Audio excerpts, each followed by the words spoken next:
Pierre-Emmanuel Barré. Bonjour à tous. Alors, pendant cette émission, 630 personnes vont mourir faute d'un accès à l'eau potable. L'humanité va ingurgiter 22 millions de litres de Coca-Cola. Le chiffre d'affaires annuel de la firme est 5 fois supérieur au PIB du Mali. Et Jacques Attali a, lui, un accès à l'eau potable. On est dans une mer de noir. Mais rassurez-vous, on fait tout ce qu'on peut pour que vous passiez une bonne journée sur France Inter. Nous sommes le lundi 18 février et il y a 80 ans, jour pour jour, était importée en France la première bouteille de Coca-Cola.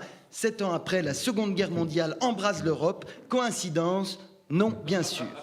Le 18 février, c'est également l'anniversaire de ma cousine, mais cela présente un intérêt limité pour les auditeurs. Aussi, ai choisi de ne pas axer ma chronique sur cette fête familiale.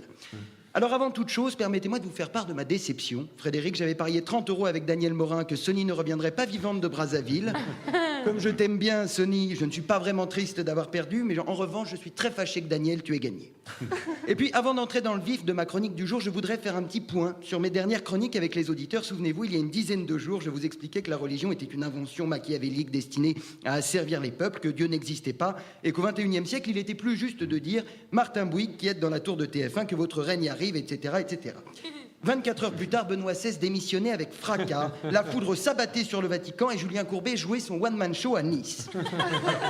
Bien évidemment, je ne saurais être tenu pour responsable du spectacle de Julien. En revanche, il est clair que j'ai joué un rôle crucial dans l'histoire des religions. J'en assume bien entendu l'entière responsabilité, même si je trouve que Benoît aurait pu être un peu plus corporate. Ce n'est pas parce que j'affirme que le Big Boss est un homme de paille qu'on peut abandonner 500 000 employés et 2 milliards de clients comme ça, alors que le bilan 2012 est tout à fait satisfaisant. Dans la chronique suivante, à l'occasion de la Saint-Valentin et dans l'objectif louable de sauver la civilisation, je me proposais de découvrir avec moi 1001 façons de tuer son conjoint le jour de la Saint-Valentin.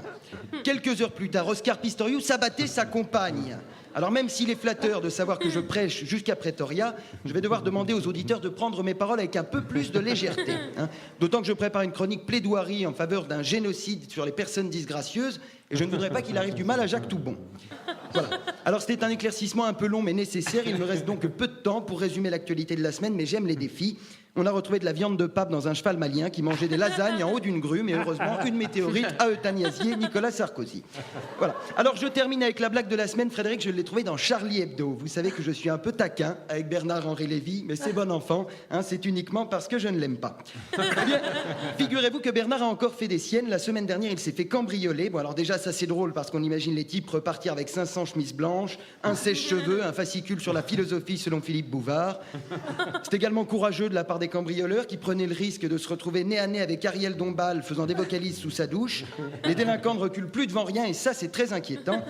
Mais le plus rigolo, c'est la chute. Pour protéger Bernard, on a assigné 2 agents de la compagnie de garde de l'Élysée en gants blancs au pied de son immeuble. Si on met de côté le fait que c'est vous qui payez, ça n'est pas si gênant.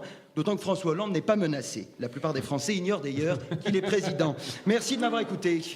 Pierre-Emmanuel Barré.